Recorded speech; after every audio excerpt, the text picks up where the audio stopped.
Has been minus streaks, winning streaks this year. If they could win this, it's not 2 in a row, but it would be 2 in a row for Papaleo as this game is underway in St. Louis. Carl Rose almost broken up in his own zone. Pittsburgh going hard after that ball, but it would be a little bit of a streak. 2 wins in the last 3, and then hopefully build from there. Here's Schultz giving it right side. Rose a shot stopped to the short side by Papaleo. Pittsburgh attacking right to left and St. Louis left to right. We're not even 30 seconds old in this one, and it's scoreless as John O'Hara carries it at his own red line. Over to Erhard Kapp. We see Adam Topolsky moving up toward the midfielder spot as he kicks it back to Papaleo, and then Kapp went forward. So a little change there for Pittsburgh, at least at the start. Well, with Erhard Kapp, he is a trained defender and can play midfield. So the two, Topolsky and Erhard, can interchange positions, which may foul up the defensive marking on the part of St. Louis. Topolsky will clear it back to Papaleo. If either guy goes up, the other guy is certainly more than capable of coming back as Erhard knocks it on the left side to O'Hara.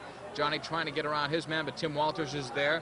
Kicks it up for Betancourt. Armando, lead ball, looked like a good one, but not enough on it, and O'Hara intercepts for Topolsky. 13:45 to go. Opening quarter, it is scoreless from the Civic Arena. Topolsky around Betancourt into the attack zone. Will he crank it up? Plays it into the box, but it's behind Erhard Kapp. Picked up by the Steamers. And Redmond Lane gives it back to Ed Gettemeyer, who used to play in the NASL with the Chicago Sting, and he is now the #1 goalkeeper with Slovo Ilievsky out.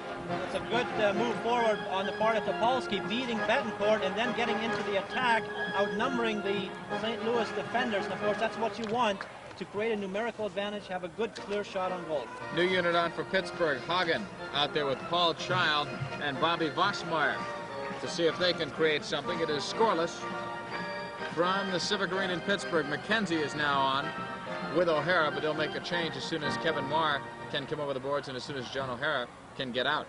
St. Louis and a man-to-man defense all over the floor, so it's a high pressure at this moment. Pittsburgh very careful, just trying to hold on to the ball in their own defensive third.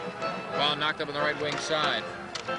Child from O'Hara at the midfield line, cleared back to Johnny, now on the left side to McKenzie, being pressured there. The pressure Bruno was talking about, but that results in a Redmond Lane foul. Lane is one of the better players in this league coming off the bench, but because of injuries, he is forced to come in basically a starting lineup. Well, these players can play. They are professionals, and of course they are playing for their bread and butter next year as well, so I'm sure they're going to have an emotional game. Hagen now on the far wing side, knocks it back to McKenzie at the midfield line. It is a scoreless tie, 12:28 to go in this, the opening quarter. You might see St. Louis play a little tighter than normal defensively, because when you're losing so many offensive players, I think you got to try to win a different way. Plus they are a very physical team. St. Louis on the interception, coming down 3-on-3. Draghi shot blocked by Pittsburgh. McKenzie in there, and we've got an offensive foul basically called on Don Draghi. Played up on the left wing side now to Paul Child, and a scoreless tie across his own red line. Leads it on the right. Hagen will have to run onto the ball, which he does, on a 10-game scoring streak for Vossmeyer. Give and go doesn't work. In the box now, Gettemeyer will just make an easy catch on it. That almost worked for Pittsburgh because they got St. Louis on a change, and for a moment they had a numerical advantage, but it was too slow in developing. Larry Hulser now on with Diego Pesa. Sammy Bick also there. Over on the left wing side, Hulser is broken up. Tell you, we talked about Pittsburgh using Topolsky and Kapp maybe to interchange. We've seen St. Louis do that as well, because Duncan McEwen is back as a defender. Bick was going forward, and on that last line it was the same deal with Don Draghi, normally a defender, going up to midfield. Maybe that is to confuse Pittsburgh as well. We'll wait and see if it works. Both teams shuffling their lineups, trying to get that tactical advantage. Ball played back to Sammy Bick on the left wing side. Larry Hulser cuts it in. They try to work it inside, and it's broken up. Green will get it. That ball was intended for Pesa. Charlie Green over midfield, broken up. He'll get it back, though, in a scoreless tie. 11:03 to go. First quarter, Green holds up for a line change, or to get the rest of the line out there. Yeah, we have 4 minutes into the game and yet to see a shot on goal. Sibby's in the right wing, broken up by Carl Rose. Rose rolling it, stopping it, now giving it up off the right wing sideboards, and St. Louis moves it out of their zone for Diego Pesa. Up the right wing for Hulser, running after John O'Hara, and O'Hara will just beat Hulser to the ball. That's right, good body positioning, going for the ball, getting a body in front of Hulser, coming up with the bail. Sibby's a long ball for Topolsky, left wing. Tackled away by Tim Schultz. Adam stays with it, good hustle. Into the left wing corner, broken up. Loose in the box, and Vick just with a careful flick right back to Ed Gettemeyer. So St. Louis, for the time being, gets out of trouble. Long toss upfield, Cap missing it. Almost picked off. But now Sibbies will get it from O'Hara, and Pittsburgh will come back and try to strike. Broken up by Betancourt. Cap and Betancourt plow into each other. And now Sibbies is rocked down by Schultz. They're going to call this in Pittsburgh. And the referees in the stands don't agree with it. Well, while Betancourt was down, Erhard Cap, of course, took him down from behind. Foul, direct kick for St. Louis from midfield. Fouls show 2 on the visitors and 1 for Pittsburgh. Rose dumping it into the far corner for St. Louis. Tim Walters trying to bring it through. Broken up. Green will get it as Topolsky had broken up the play, but the ball is still loose. Now Cap goes right to Sibbies. Pittsburgh trying to come back, but St. Louis dropping back in numbers, and Pittsburgh not getting much of a chance. Cap now up the left wing, has it deflected into the Spirit bench. We go to a break. No score on the Spirit Soccer Network. Spirit fans, don't forget, immediately following the game is the B-Bash on the carpet with big team anthem, Spirit players, music, dancing, prizes galore, guaranteed prize winners every 94 seconds, including that grand prize, a weekend trip for 2 to San Diego for the March 9th Spirit game. Compliments of U.S. Air. That's right after the game, the B-94 B-Bash.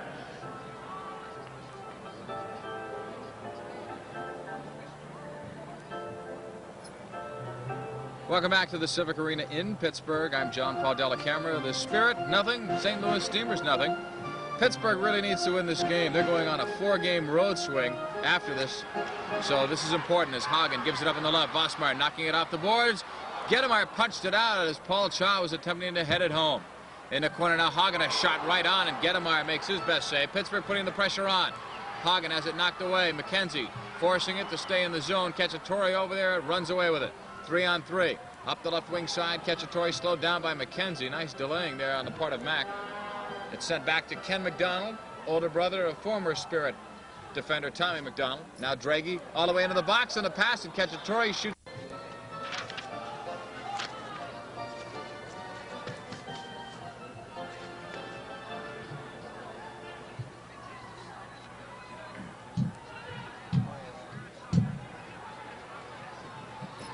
Back live, Civic Arena in Pittsburgh. John Paul Della Camera with Bruno Schwartz. An interception, a quick shot into the box by Cacciatore, but Pittsburgh comes out of there without any trouble, and Papaleo throws long for Child. Broken up by the Steamers, who again came back to defend. Now it's Daryl Duran with it. Good work ethic on the part of the visiting Steamers as the Duran shot goes way wide. High into the air it goes. Duran over the back of Hagen. Play on, says Gino DiPolito. Hagen will win the ball. Hagen deep in his own zone. Careful pass from McKenzie. Upfield over the midfield line on the run. Mack leading it off the right wing boards for Marr. Kevin having to put the brakes on, pokes it between the legs to McKenzie. Mack lost it for a second, recovers for Marr, right wing area, toes it out right point. McKenzie and Marr. Now it's back toward the box for Hagen. Can't turn. Now he does. Great shot off the crossbar. A rebound shot is blocked. Hagen was robbed. I'll tell you what, I'd like to have some money for every crossbar and goalpost he's hit this year. Dave Hagen looking extremely sharp in the opening minutes of the game. He had 2 great strikes on goal. Vosmeyer breaks up the play the other way, but St. Louis has too many men free. A shot went wide, though, from Peso, who's normally good at that range. Bick in the box for Peso, broken up. Far wing, Bick turns on the volley, and it sails into the... He had 2 great opportunities on goal, and one, the keeper came up very big. The other one just hit the crossbar. A lot of it is confidence. 10-game scoring streak, 10 goals, 6 assists, 16 points during that time as O'Hara runs over the midfield line for Charlie Green. Charlie holding on to it. He has scored at least a point in 5 out of his last 6 games, getting a lot more carpet time from head coach John Kowalski.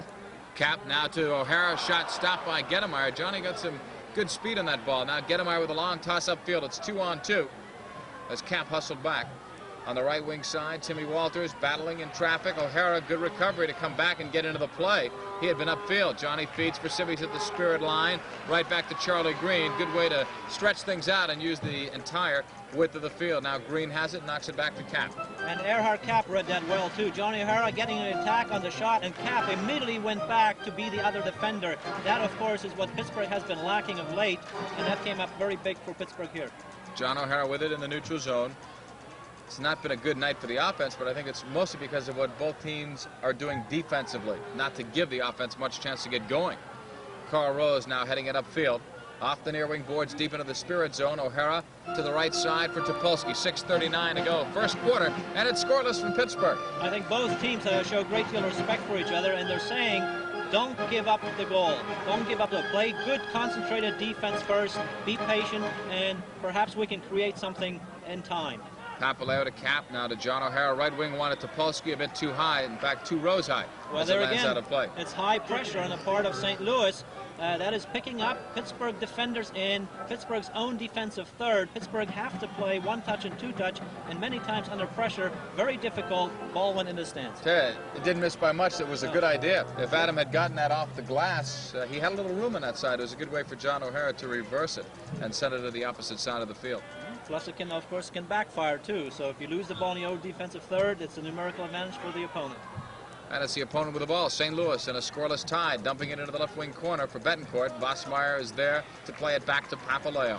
6:10 to go, scoreless opening quarter. It's rolled over on the right wing side to Kevin Marr in defense with McKenzie. Up in the midfield area off Hagen's foot. Carl Rose cuts it off. He may lose it. He does to Vossmeyer.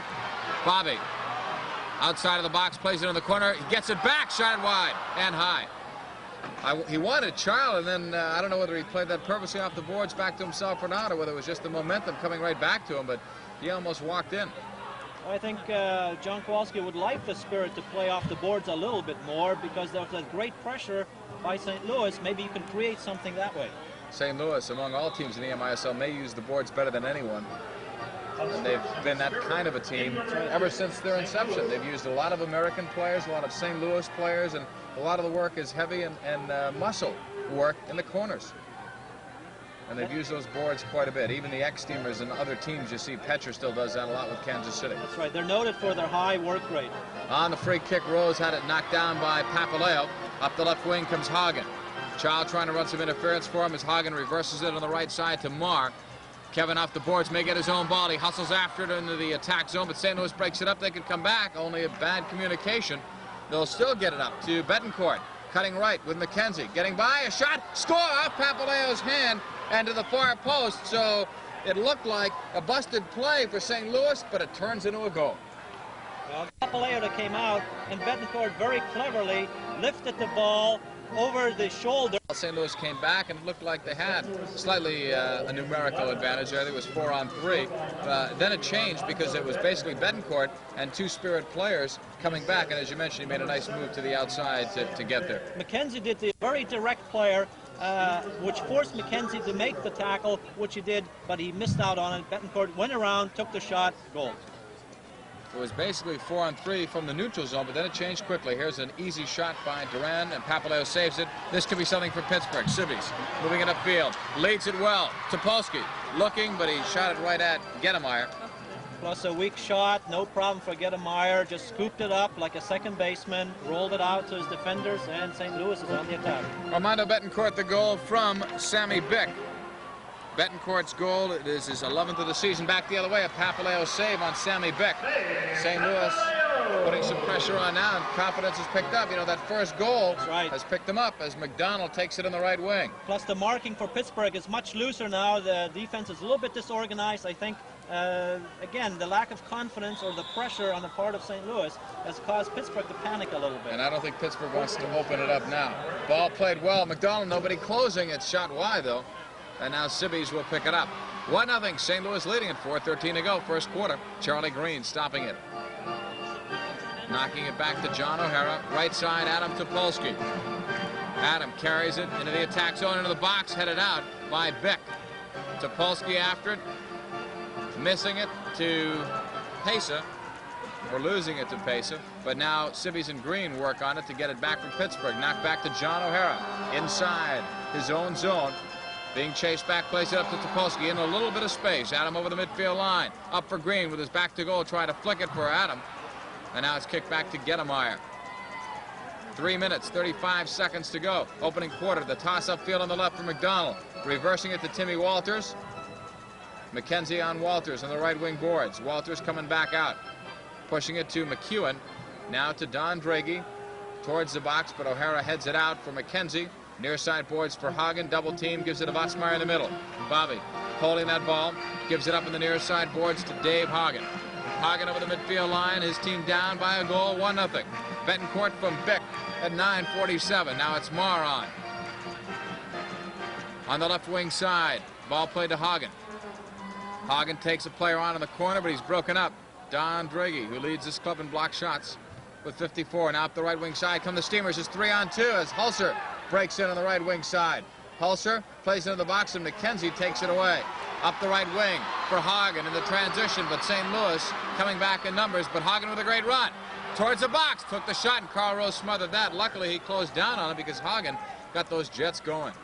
Action picking up, going from end to end here. Both teams trying to outrace each other, but defenders coming up with a saving tackle. 2 minutes, 25 seconds to go. And this is the opening quarter. And it's a 1-0 St. Louis lead up the right wing side to Betancourt. Sent now to the far wing for Redmond Lane. He and Bosmeyer battle. Bobby getting position, clears it back to Papaleo, rolling it left side to Dave McKenzie. Takes a look around before he advances with 2:05 to go. Opening quarter, it's a Steamer lead at 1-0. Mack to Hagen, who wants to turn on the right wing side against Tim Schultz. Knocks it back right wing. Kevin Marr holding it. Left footing that ball towards Chow, broken up by Rose. It's 4-on-4 as St. Louis comes back upfield slowly. Carl Rose holding it. Gives it up to Redmond Lane. Knocking it right side to Don Draghi at the Spirit red line. Draghi to the right wing corner for Betancourt. McKenzie picks him up. Armando Betancourt holding it. Takes Betancourt down. No, they're calling that on Betancourt for obstruction. That'll give 4 fouls to St. Louis. We're going to pause for this commercial break. 1-0 St. Louis and the Spirit Soccer Network.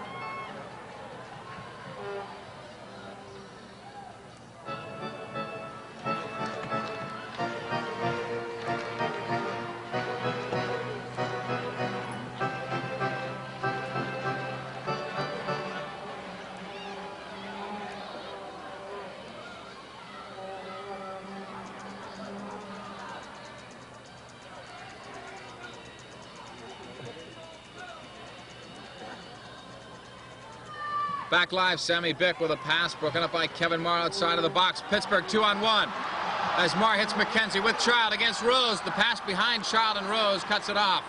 Good opportunity for Pittsburgh, but watch out for St. Louis coming back. Rose doesn't have the numbers, and he's delayed by McKenzie. Taken along the boards, and now the ball is cleared harmlessly back into the Spirit zone. St. Louis leads Pittsburgh 1-0. The only frustrating part there for Pittsburgh was on the 2-on-1. They didn't even get a shot away. Well, the pass was too weak from McKenzie to Child, and that enabled Rose to come up and pick it off. Here's Hagen up the left wing in the corner of the Steamer zone. Sends it back out on a push. O'Hara with a shot. Goes wide, hits off the referee. Child turns around, but Gettemeyer blocks that. And I think, yep, he hit it with his hand outside of the box. So it's going to be a free kick direct from about maybe 6 or 7 feet away from Gettemeyer to Gettemeyer's left. Well, that's a situation where Gino DiPolito got in the way of the ball. And fortunately for Pittsburgh, Gettemeyer had to come out, touch the ball outside of the area. Pittsburgh has a direct kick.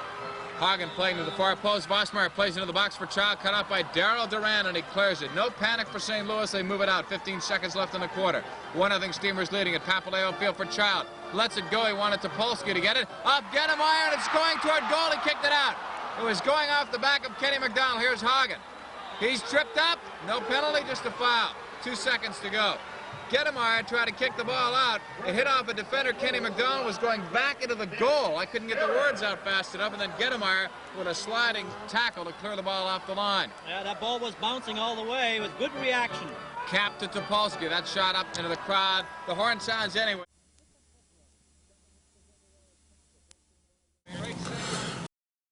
So I apologize for the technical difficulties. My name is Patrick McCarthy. We're watching the Spirit game from 2685. I'm going to do a little bit of bonus footage here and do some commentary. I'm standing next to Keith James. Keith used to be the play-by-play guy for the Spirit in the 81-82 season, and we're just going to talk until the audio comes back in the third quarter. So introduce yourself, Keith. All right, Patrick, thank you so much. As we've seen in the first quarter of this video, which is team video, this was not a televised game. The audio that you heard in the first quarter was from the radio broadcast from the Spirit play-by-play team of John Paul Della Camera and Bruno Schwartz. And of course, by the time we get to this quarter, St. Louis has already scored and gone up 1-0 on the goal from Betancourt, and that was at the 9:47 mark. So, yeah, for you guys out there, Keith is unaware of the outcome of this game. I, unfortunately, do know the outcome of the game, so we're going to do what we can here to keep you guys in the loops. But right now we see Dave McKenzie with the ball. He dishes it off to Paul Child. And the 84-85 season was an interesting one. There was a lot going on, and the Spirit were, at this time of the year, they were going through some troubles, trying to, maybe rekindle what they had in the 83-84 season. And we see them here right now trying to even up the score. Yeah, and St. Louis is pressing, if you noticed that, in the brilliant commentary of Bruno Schwartz, who I worked with Bruno. He was my color commentator back in that early season, and he just has a wealth of soccer knowledge. He made an excellent comment about how aggressive St. Louis was, and you can see it up and down their lineup. And Patrick, their lineup has a lot of talented players in it. Yeah, for sure. We have Ed Gettemeyer in that tonight. He was filling in for Slobo. So even their backups were top notch. And St. Louis, what can you say about soccer in St. Louis? Obviously a hotbed at that time in the 80s. And so the Steamers, weren't immune to making the championship game every year. And here we were in 84-85, and they were just trying to get that first championship under their belt. Here's the Spirit trying to get a little something going and pushing deep and trying to get a little pressure on Gettemeyer.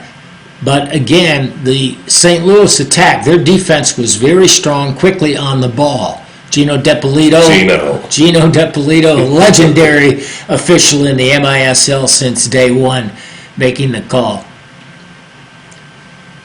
So as Keith mentioned, this wasn't a broadcast game. This was an arena cam game. This would have been the actual game footage that John Kowalski and his staff would have reviewed after the game. So we're doing our best here to fill in the blanks. And for some odd reason, technical things being what they are, the audio dropped out on this one, hence our commentary, which we hope you find a little bit insightful. What do you think of the Spirit uniforms here? 84-85 was the first year. I think they were one of the classics. I just liked it all the way around. All the yellow? All the yellow. I did like the yellow, yeah, with a little bit of striping in it. Yep, very good. I think the interesting thing, too, in this game, which I did not broadcast the Spirit in this year, and what's interesting is the number of players that I didn't really have a lot of familiarity with. Kevin Mars, one of them. Davey Hagen, who, of course, was really a pretty prolific goal scorer. At this point of the season, Hagen had 17 goals, 9 assists for 26 points. And he was a young spark plug on the team. Some fellows like that. I was well aware of Z Kapka, who you'll see in this period. He did not take to the turf in the first period, but Z will come up in this second period. Is that Bobby Vossmeyer down? Bobby Vossmeyer took a hard one to the shin there. Yeah, I'm wondering why Stan wasn't playing in this game. I'll have to look into that. But yeah, it was a hard foul. So the Spirit, are they on the power play here? No, they are not. You know what I noticed in watching these games? Is some of the fouls were brutal, You think that they would be a given call, but they didn't call a lot of stuff back then. They just waited until the sixth foul, accumulated and went from there. Yeah, I think that was part of the design of the league, too, Patrick, that they wanted this. This league had so much quick action in it. I think they wanted to keep it that way, and calling lots and lots of fouls would slow this fast game down, which of course set the MISL apart from all other soccer. For sure. That's Gettemeyer again, in goal for St. Louis. Ed Gedemeyer, and Slobo Ilievsky was the regular keeper, but he had suffered an injury, and if I remember correctly, he was out for several weeks with whatever injury he had, Slobo. Oh, okay.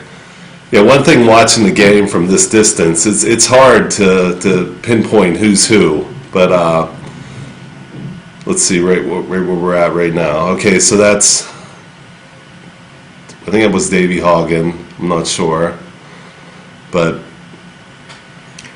well, earlier on, Hagen had been on the left side, and John Kowalski, interestingly enough, mixed up his lines a little bit. For that first quarter, he had pretty much set lines. He had Hagen with Childs in the middle, and then Vossmeyer on the right, with once in a while Kevin Marr, I should say, he would come in sometimes in place of Vossmeyer. And then he had another line where he used Charlie Green, very, very quick player. Charlie was really speedy. Topolsky and Sibbies all together, with sometimes Cap and O'Hara back in the defensive line, and or using Topolsky back there as well. But he mixed it up as the game goes along, and I think that's pretty interesting how he changed that up.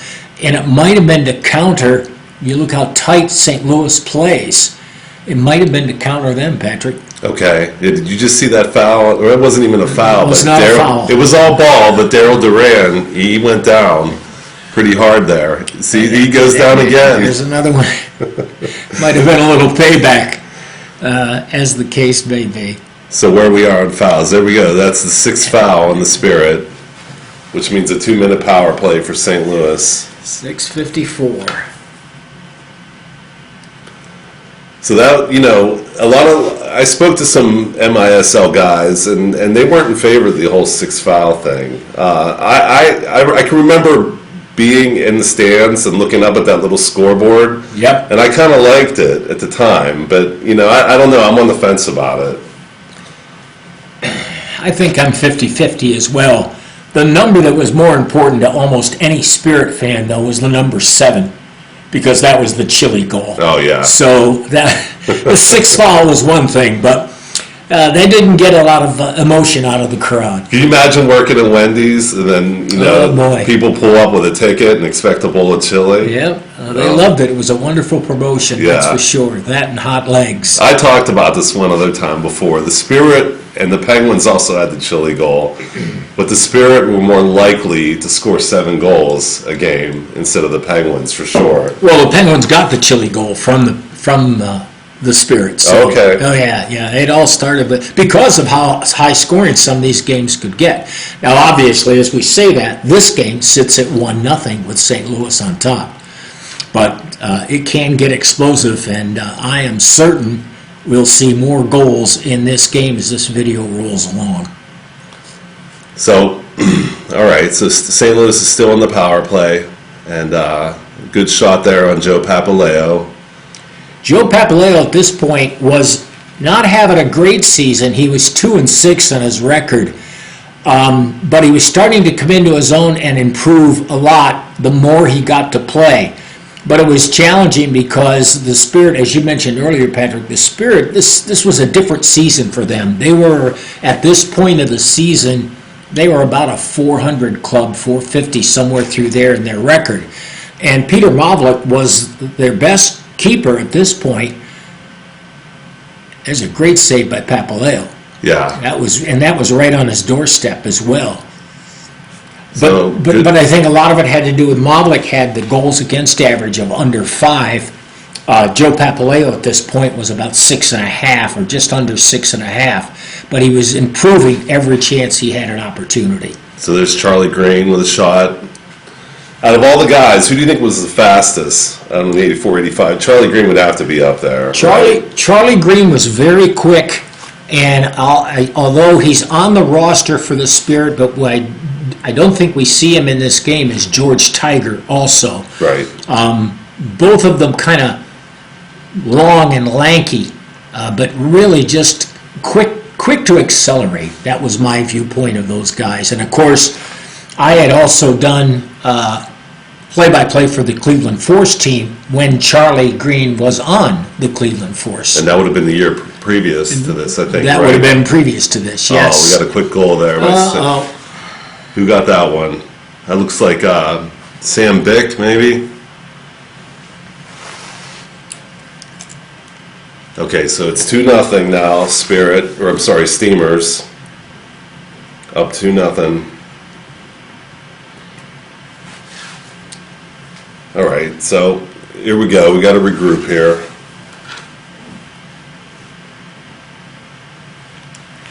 And that goal was at 10:54. Always one of the biggest tricks that I had a challenge with was the elapsed time, or the time remaining showing on a scoreboard was not the time of the goal. You had to reverse that. And you have to do that math in your head on the fly.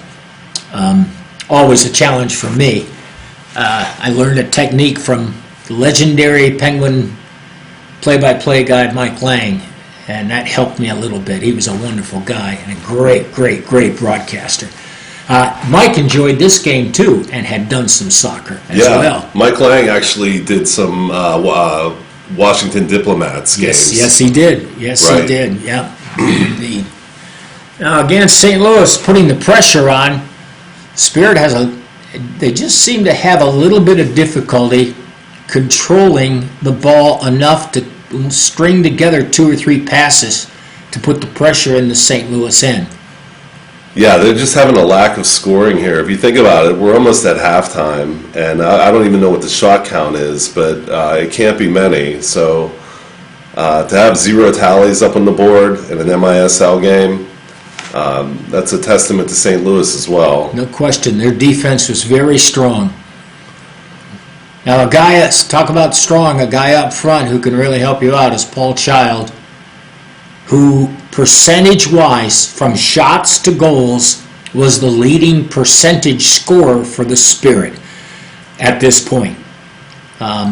He was in that 40%. Of course, he always stationed himself pretty close to the goal, so if something came his way, the odds were that Paul Child, whose nickname was Shieldsy on the team, he could probably put it in the back of the net or get a real good shot off. Yeah, that's the first time I've seen Marcio there. Marcio Lady was a key. He played that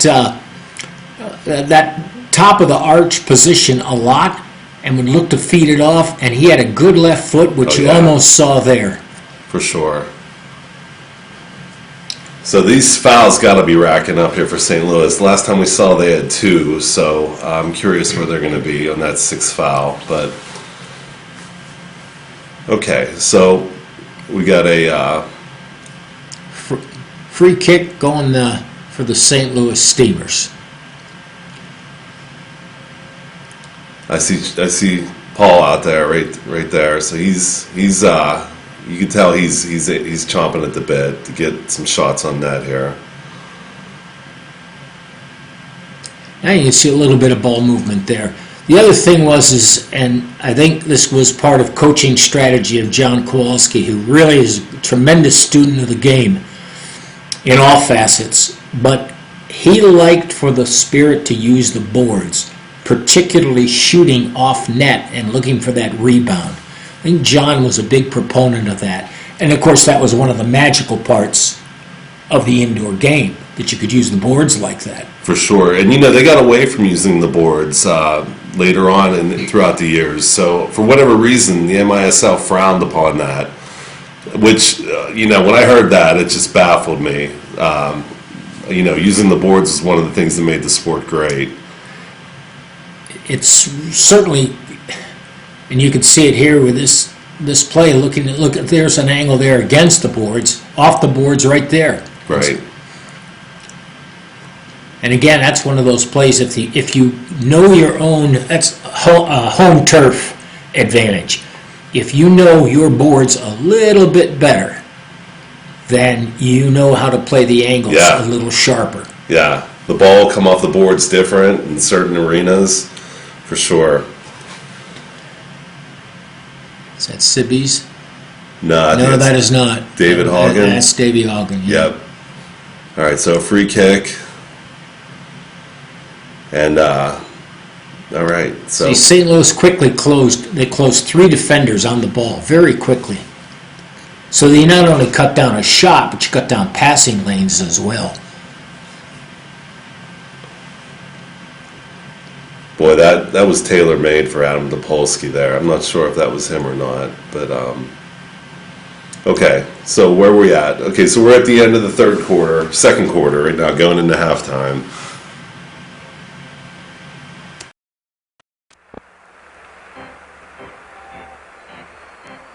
Most of the games, put some pressure on them. Second half is underway as Kapka takes it into the right wing corner. Off the boards. Rose flicking it ahead to Betancourt.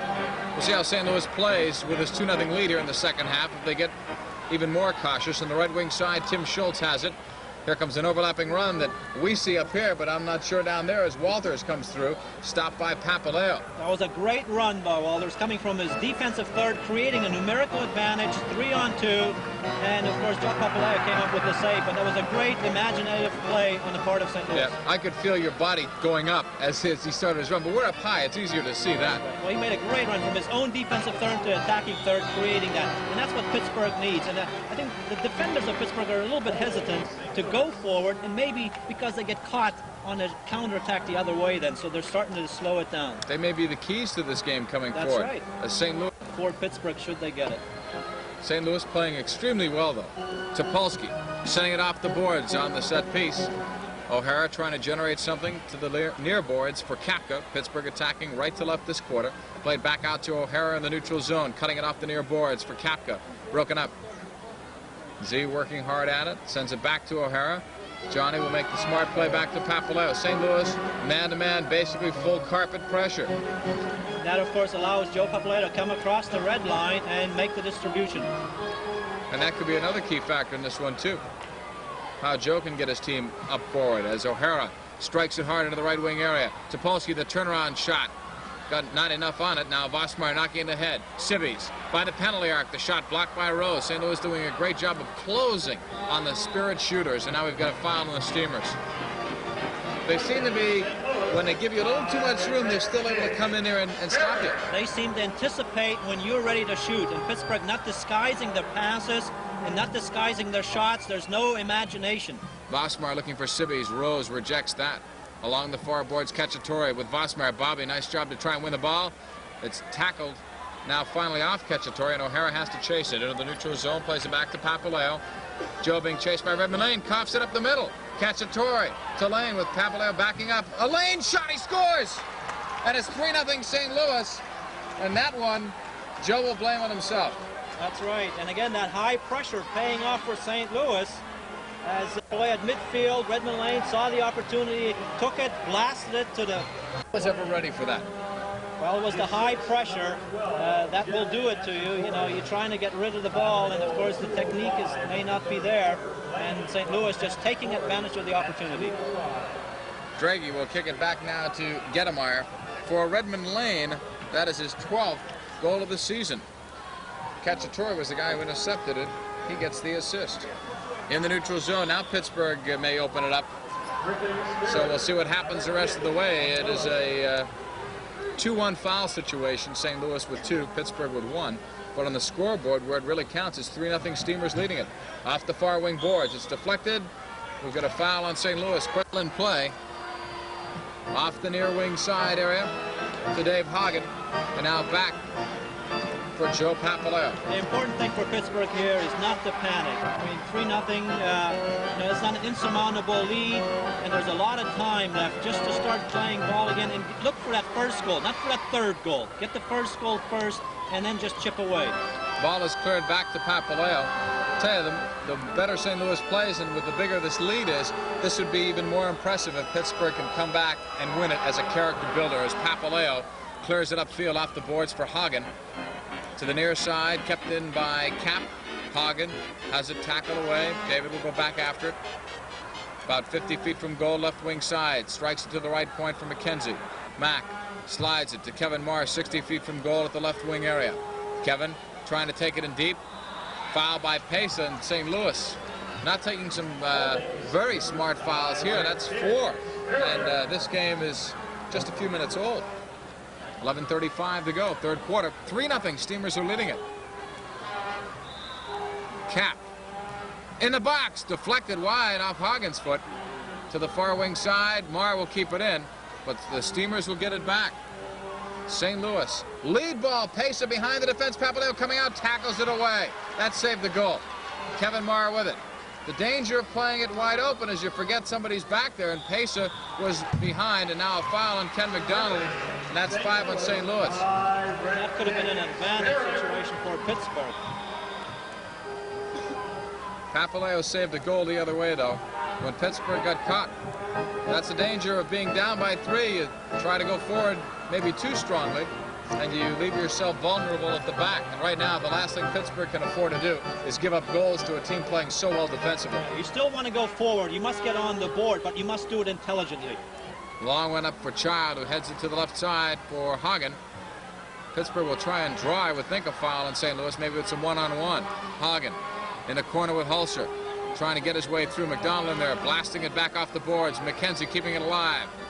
I'd like to see what one goal could do here to Pittsburgh to charge him up as Marr takes it off the boards. Draghi blocking it. Hagen will get it back. Child, the shot went wide.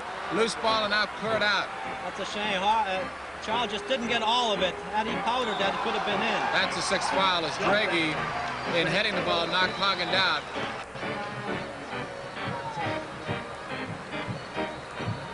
.5%, and their leader in the power play, Ian Sibbies, has 5 man advantage or power play goals. Marcio Leite has a couple. Vossmeyer at the red line of St. Louis. Pittsburgh needs one here. There's still all kinds of time, but you can't keep saying that all game. Vossmeyer broken up on the pass. Cacciatore tackled away by Bobby Vossmeyer, but it's kicked the other way by Draghi. With a 5-on-4 numerical advantage for 2 minutes, they should be able to create a good, clean shot on goal. Topolsky right wing for Vossmeyer. Hard shot on goal, blocked in the box by Draghi. Kicked out all the way downfield. Papaleo stopping that at the red line. Gives it up to Vossmeyer. Minute 29 to go in the power play. Pittsburgh needing one goal here just for momentum to get into this game. Topolsky in the corner for Sibbies, broken up. Adam clears it out to the right point. Vossmeyer picked up tightly by Cacciatore. Tries to thread the needle. It's broken up. Topolsky back forward in the neutral zone. Adam. Crowd trying to pick up the team. Vossmeyer to the left wing boards. Hagen intercepted, but it's knocked out, and Pittsburgh will control it back by the red line of St. Louis. Vossmeyer with 57 seconds left on the power play for Sibbies right side. Topolsky back out to Vossmeyer. Bobby in the right corner for Sibbies. Ian holding it back to Topolsky, 40 feet from goal to Vossmeyer. Well done to knock it all the way around, but Pittsburgh still hasn't gotten a good shot away. Sibbies in the right corner off the boards, punched out by Gettemeyer. Hagen, score! Off the far post, and Pittsburgh is back in.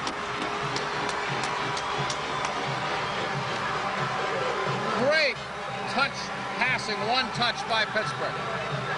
That was a very important goal on the part of the Pittsburgh Spirit, and but of course Hagen, they were knocking it around real well. One touch all the way through. Well, that's the key on a power play, to change the direction of the ball, and one-touch passes will do that because the defense takes longer to adjust, and of course the ball came to the weak side, and Hagen just slammed it home. But they were doing it so sharply and so quickly that it didn't give St. Louis much of a chance defensively. Carl Rose on a free kick from the near side.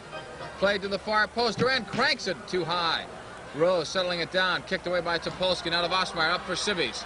Ian slowing it down. Didn't have the numbers with him. Plays it back to Topolsky. It's 3-1 now. Pittsburgh down by a couple. 8:45 to go in the third quarter. Topolsky on the run. Into the attack zone. Lays it off for O'Hara. Johnny to Kapka. 45 feet from goal. To Sibbies by the penalty arc, tackle away. Vossmeyer knocks it in the box, broken up.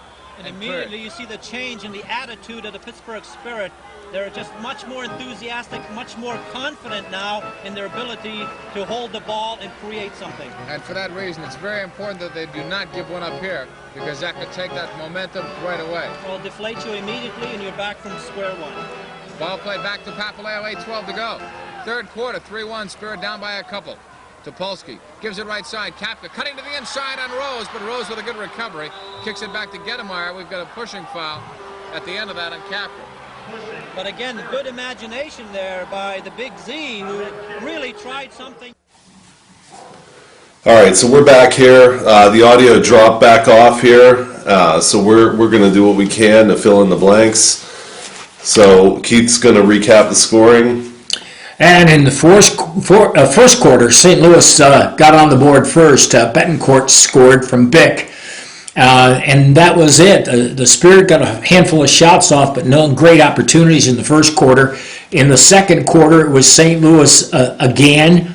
They went up 0-2. Then earlier in the third quarter, Redmond Lane scored from Jeff Cacciatore at the 2:05 mark. And then it was Draghi with a penalty, and the sixth foul for the Steamers. And Davey Hagen with that flurry of shots around the St. Louis Steamers. Davey Hagen had the ball come right to him, and he buried it. And as of this point, it's 1-3. Spirit 1 goal, Steamers 3. And the Spirit trying to put a little pressure on. Yeah, and you can see St. Louis isn't letting up. They're definitely not. They're definitely doing what they can to make sure that the momentum doesn't swing.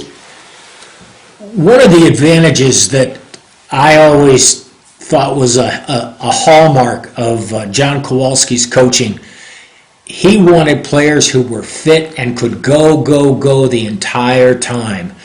John believed in a lot of running in practice, and in a game that has a lot of running anyway, but a lot of running outside of practice, and the fitness of the Spirit could wear teams down. That may be the case in this game.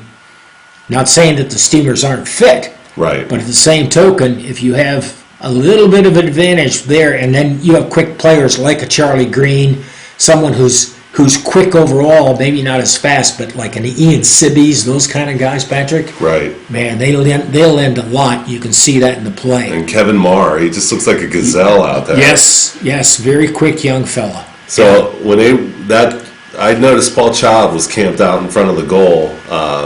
Couple on the last push that the Spirit made with Kevin Marr. That was one of the things that they love to do, was just camp him out there. That's how he got a lot of his goals. That's why his percentage was so high. And as this point in the season for Paul Child, he had tallied in 21 games 17 goals, 6 assists for 23 points off only 40 shots.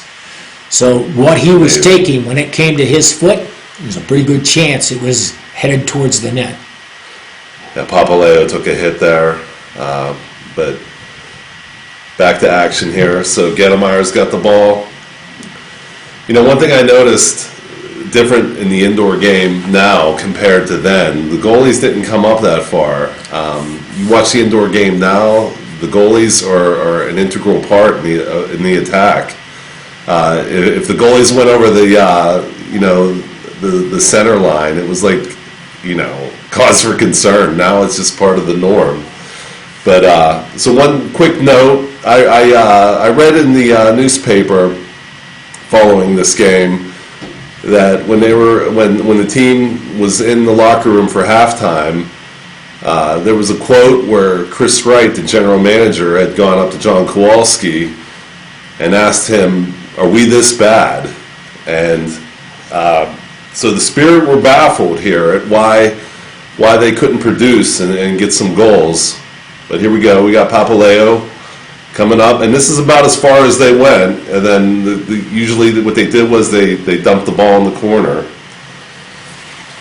So interesting how the strategy changes from team to team based upon the skill levels. St. Louis, their skill very tight to the ball and looking to move as a unit. We saw it earlier with a ball to Ian Sibbies in the second quarter, and they had 3 guys quickly close on him to shut down a shot and passing lanes, as opposed to some other teams that were more wide open, and we may be seeing that with the Spirit here in this contest. Now, do you have the attendance by chance for this game? I don't. I have the attendance for the season up to this point. Okay. Well, I do know that for a Wednesday night game, that the attendance was really good. I could tell you that. I did read it somewhere, and Originally, this was a Wednesday night game. Well, the Spirit at this point, Patrick, were averaging just under 9,000 a game. And they were drawing as well as the Penguins were, in some games better. So it was very competitive in that regard, very interesting for the fan base. You're perfect proof of that, I think. Yeah, sure. Their total attendance to this point was 116,124. And this, I believe, was game number 25 in the season. So the Spirit are on the power play right now. And we got Marcio trying to do a popular play in indoors and bank it off in front of the net and have someone get the carom there. Interesting to have Hagen back at that left point. Is that Bobby Vossmeyer? Bobby Vossmeyer on the top. Yep, absolutely. Very good with the ball. A deft player. Wonderful fella. Very clever. Seasoned. I think that's a good way to talk about Bob Vossmeyer. NASL veteran. Very much so, yeah. I think his stats say something about the style of play. Bob had 4 goals, but 15 assists. He was not a selfish player at all. He was very good at setting up the guys who could put the ball in the net. I don't see a lot of substitutions on this power play. So we got Ian Sibbies. Look at these guys. They're just staying out there. Marcio looking for the loose ball and getting the whistle there. It looked like a dangerous play signal. Gettemeyer and the Steamers are literally steaming over the call. So where are we at? Oh, wow. Pittsburgh's got four penalties, or 4 calls, and St. Louis has 9. So is this a 2-man advantage? This looks like a 2-man advantage. That's exactly what it is. And our disadvantage of watching this team video is we don't have the information on what the call was and who the call was against. Vossmeyer quickly.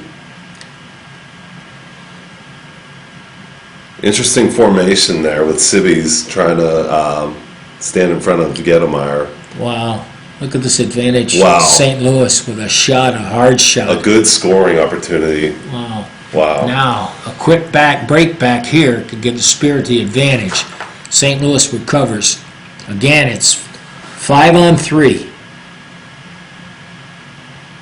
Oh, Marcio. You know he wanted to hit that. That ball was just behind him. Yeah, just trailing. Maybe on his off foot. No, he's a lefty. He's a lefty. He loves that left foot. There it is. There you see Marcio grab his jersey there? Part of the Brazilian spirit that Marcio Leite had. Fun player. So we're at 3-2 with 1:19 left in the third quarter. St. Louis is still up. And St. Louis comes right back. Look at that. Ouch. I didn't see who got that. Was that Duran? That might have been Carl Rose. We don't have the luxury of a replay. So St. Louis is up 4-2 now. That's what I said earlier. St. Louis, they didn't give you a moment to gain any momentum. So Kevin Marr playing it over to I cannot see. Well, he was paired up a lot with Hagen and Child. Oh, look at the Spirit come right back. Adam Topolsky.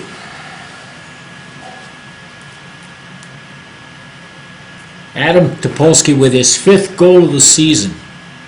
So now we're at Steamers 4, Spirit 3, with about 45 seconds left in the third quarter.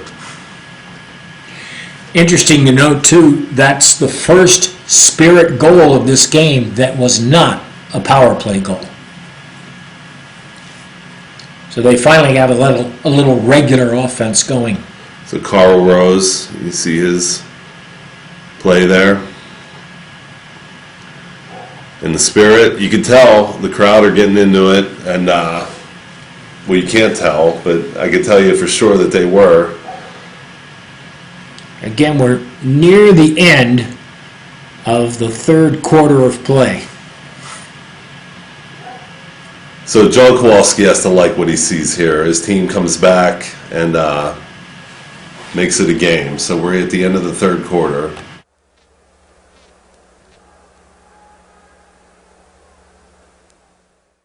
All right, so we're back for the fourth quarter again. My name is Patrick McCarthy. I'm with Keith James. Keith James used to do the play-by-play for the Pittsburgh Spirit in the 81-82 MISL campaign, and then he ultimately went to Cleveland. And he's a wealth of knowledge, so I'm thankful that he's standing next to me, watching this old game here. So we're going to do what we can to fix the audio that had dropped off, and we're in the fourth quarter with the Spirit. What is it? I don't even remember the score. They're down by 1. It's 4-3. Steamers on top. Wow, that ball nearly went in. What a hard shot. Again, our apologies. This old technology finding this team video. This is not from a televised game. This game was not televised back on February 6th of 1985. So Right. this is the video the team would have filmed from high up in the rafters of the old Civic Arena, and they'd use that in the following days to take a look at their play and try and make improvements. And up to this point of the game, the Spirit had made some improvements. Quite honestly, if you've watched the first half, your assessment might be what ours was, and also head coach John Kowalski. The Spirit were just lackluster, but they have shown improvement here in the second half. And there's Charlie Green with the ball on the far side. And I could tell you firsthand, back in the day when these games weren't broadcasted, I was one to listen to them on KQV 1410, and the guys that did the original radio broadcasts, J.P. Delacamera and Bruno Schwartz, did such a great job and making you feel like you were there actually watching the game. So we're not going to live up to their caliber, but we're enjoying watching this game with you. So we got a ball to Marcio Leite here.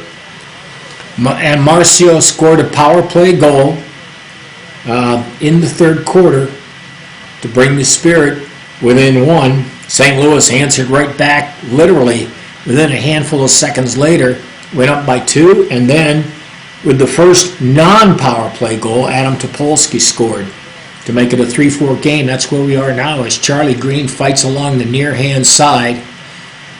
It looked like Dave McKenzie knocking the ball loose as well across the back.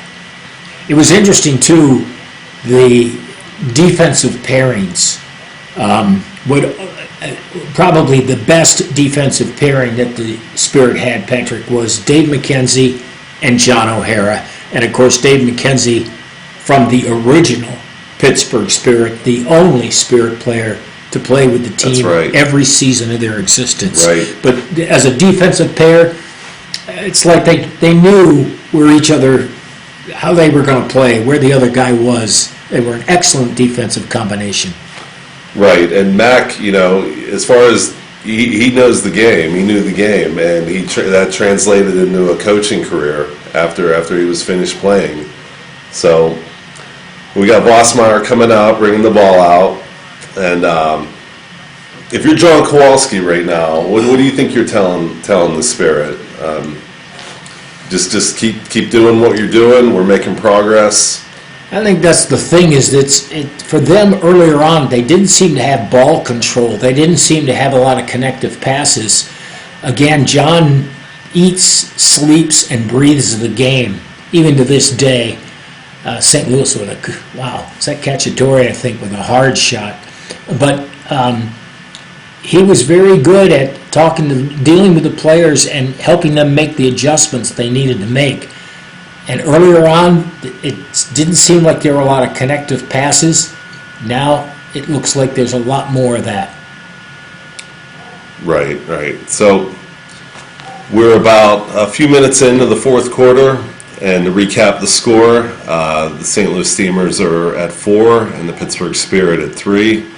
This is another thing about watching these old games. We're spoiled now. We have the score on the screen. All you got to do is look up in the left-hand corner. Back then, you had to rely on what you were told and go from there. So, Patrick, I think it's interesting to note that when this game was played in 1985, at this point, the Spirit were barely a 400 team. They were like 10-16 or something like that.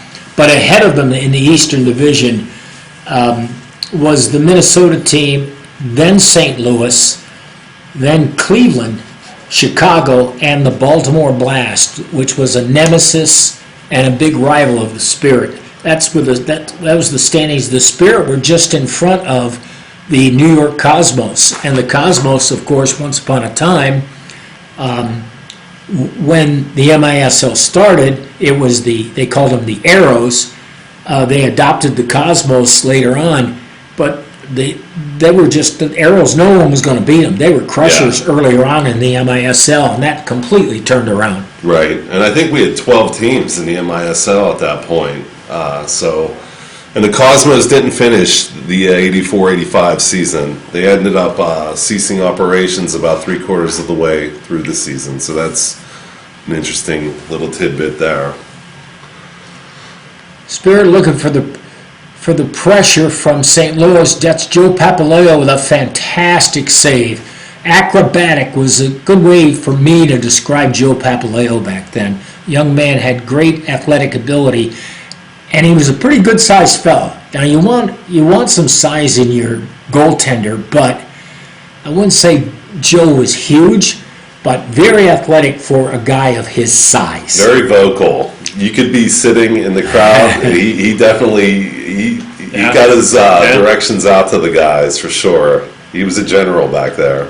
That's exactly what you want out of that. And again, the Spirit's other keeper at that point, Peter Moblik, on the bench for this game, but also very much a leader. His style was very different, I felt. And I think you see some of that with, here's Papaleo coming out like we talked about before.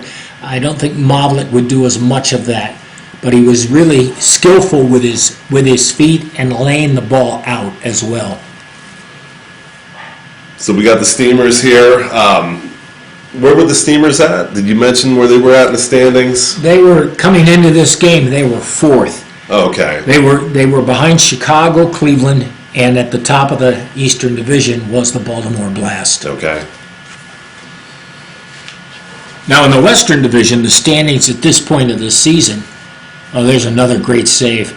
Good hands by Papaleo up and over the glass. But at this point of the season, Patrick, let's watch this direct kick. Nice clear. There's ball control rather than knock it away. But at this point of the season in the Western Division was San Diego, followed by Los Angeles, the Lasers, the Wichita Wings, Las Vegas, Kansas City, Tacoma, and then Dallas. Okay. I'm pretty sure Dallas was an expansion team this year. I think this is their first year. So we got Paul Child back there. Oh, there we go. And there is a nice goal Earhart from Earhart Cap, picking up on the rebound from Paul Child. And now it's a tie game. It's 4-4. That's the thing about indoor. You're never out of it, you know. It didn't matter how many goals the other side had up on you. So, all right, so we're back to action. We got Marcio out there. That's John O'Hara. O'Hara getting brought down.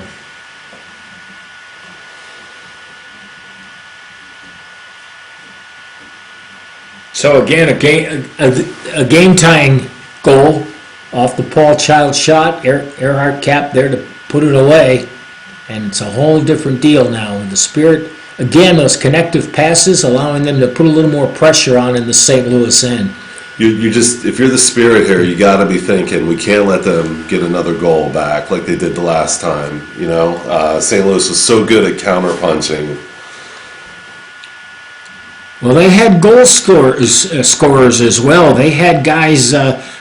Steve Petcher was real good at putting the ball in the net. Bellinger and Daryl Duran, Carl Rose. They had guys who could score.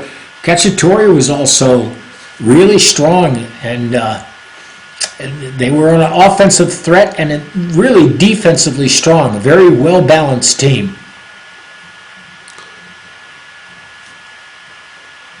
You know, I always wondered, how do you think the field was soft to walk on, or was it like cement? In your opinion, it doesn't look like there's too much. There's two things about the field, of course. This is the old version of an AstroTurf, not the original version, but an older version that's laid down. You can see the seams. It's laid down over the ice. Right. So, because the Penguins play here, and if you look at the dasher boards along the side, there's a little yellow stripe at the bottom of the whiteness of the board. Well, that stripe is for the puck. And Dave McKenzie explained to me once upon a time that it was designed to keep the puck on the ice, but when a soccer ball hit it, the soccer ball tended to jump up a little bit, just because of that little bit of a kick out, a lip, so to speak. That's very good. And that made a big difference in the style of play. McKenzie told me that he helped some guys understand that so that they could play the ball a little smarter of the arenas that also had hockey teams. And at this point, that was most of the teams. Most of the MISL teams were sharing arenas with hockey. So, back to your question, though. Yeah. Hard to walk on? Yeah. Yeah, pretty firm. That's an interesting tidbit. I never knew that, so I learned something. So Joe Papaleo was about to give the distribution right there. One thing, we haven't seen any three-line passes or anything like that. So at this stage of the MISL, they were pretty used to it, you know.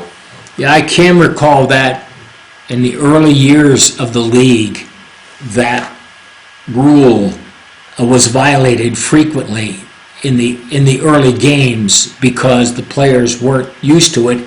Everyone was coming from an outdoor mindset, and long passes were not uncommon, but you had to control it because the three lines were not allowed. I'm not really a fan of that. I think that took away some of the momentum. I think you would have had more goals if you would have had the three lines. I think what they were looking to do with that, Patrick, in the league was to avoid cherry picking. To have someone like a Steve Jungle just hang out down in the offensive end, and somebody puts a long looping ball to him, and if it's you and Jungle one-on-one, forget it.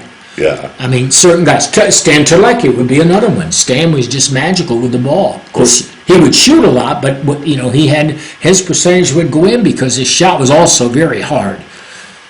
So we got St. Louis putting the pressure on here. Obviously, they don't want to go down, 5-4, and this is an important game for both sides. It's late in the MISL season at this point, or getting late. Yeah, again, I believe this is game 25 in the season that year. Now here's a breakout with a quick 2-on-1. That's Bobby Vosmeyer. And Vosmeyer, pass was behind him. The pass was off just a little bit. I believe that was from Topolsky. Boy, to commit to the slide tackle on that surface, better. There were a few brush burns, yes. Yeah, it was not. And the game nowadays, the turfs nowadays are softer. They call it field turf. It's advanced. There's a nice opportunity. Yeah, Ian Sibby's. Sibby's was right there, just off just a little bit. He'd like to have that one back. That was a great distribution by Ed Gettemeyer. Put it right there. Kevin Marr with the interception. I think we're looking at a handball there. I'll give him the kick. Again, I want to thank you guys for watching this game with us. So we're at the 41-year mark. This game was lost. It was damaged. It had mold in it. I cleaned it up. So I appreciate you guys, whoever's on board with us watching this game tonight. Difficult task, too, to take an old tape like this that, again, was not a broadcast tape. So the quality was questionable to begin with. It was as good as it was back then. Then to fix it up and clean it up, Patrick, a tip of the hat to you for doing that. The other thing would be is that, again, this is a team tape. This game was not telecast. This is not a telecast, broadcast professional tape. And also the camera equipment, you can see it's difficult to see the numbers, the players, the features, and so on. But that has to do with the equipment was not meant for broadcast quality. It's as simple as that. Right. And I can tell you, going to these games, Pittsburgh with a 6th foul, I can remember standing behind the cameras, or sitting behind the cameras and seeing the cameras on a little stage as they filmed these games. And this footage would have also went to the evening news as well for the highlights. So we got St. Louis on a power play here. Yep. Boy, there's a difficult play, and it goes to the athleticism of an MISL keeper, in this case Joe Papaleo. That ball tight behind you off the boards to turn and grab it, because it can very easily bounce off your own body and into the goal. That was an excellent play by Papaleo. What were some keepers that you dealt with in Cleveland when you recovered the force? You know, they had, of course, here Chris Sobieski was high, but Chris Vaccaro, to me in Cleveland, was impressive. He just seemed to be a sharp young man, kind of in that same quality that you'd find in Joe Papaleo. Okay. Wow, I think that's a nice save. Papaleo's down. Yeah, that ball went in. They're going to disallow it. They're going to disallow it, I think. And again, we're at a loss with this team video. We don't have the particulars of the stadium announcement. But it is going to be a free kick for the Spirit, and that gets them out of harm's way, and it keeps the games tied 4-4.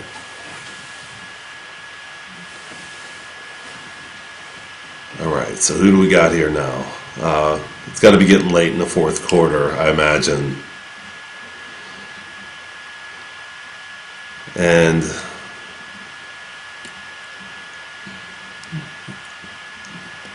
by my calculations, there's around 3 minutes of play time. St. Louis wants that last goal desperately. They do not want to go to overtime. are they still in the power play here? It looks like it. They are still in the Yeah. power play.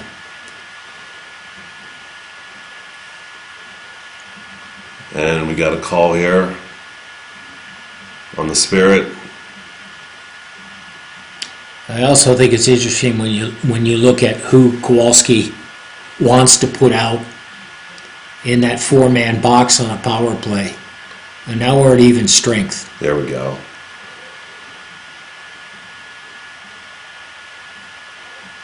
All right, but here's the deal. We're in our end, and we still got, can we make a line change? Yeah, okay, so we get some fresh players out there now. Those guys might have been tired, so. All right, so we got Papaleo taking his time, bringing the ball up. Nice baiting there to get that ball out and loose. Take one of the steamers out of the play. A little dangerous. You think they're playing for overtime here? I don't think so. I don't think that was the mindset. Okay. However, you also know that if you get there, that is sudden death one way or the other. Right. And there's no loser point. And there's no loser point at this stage. Yes, Yeah. that is correct. We could have a whole discussion about that, how that works. Yeah. St. Louis really pressing. Yeah, the Spirit are just trying to hold on to it here. It was interesting in my time discussion with players and coaches, the moral value of a win on the road was always strong. It was, I can't say it's like winning a playoff game, but you're not supposed to win on the road. Things are stacked against you. and it was always a big plus. So you can almost see it in the way the Steamers are pushing. They've been pushing all game long, but particularly now they appear to be pushing because they have the opportunity for that win on the road. Yeah, and I don't remember the Steamers winning here that often. I'll have to look up the numbers, but and then on the flip side of that coin is I don't remember the Spirit winning in St. Louis that often either. So I have to tell you, the Checker Dome was a wild, loud facility. Yeah, I remember how loud it was. and that's the end of the fourth quarter.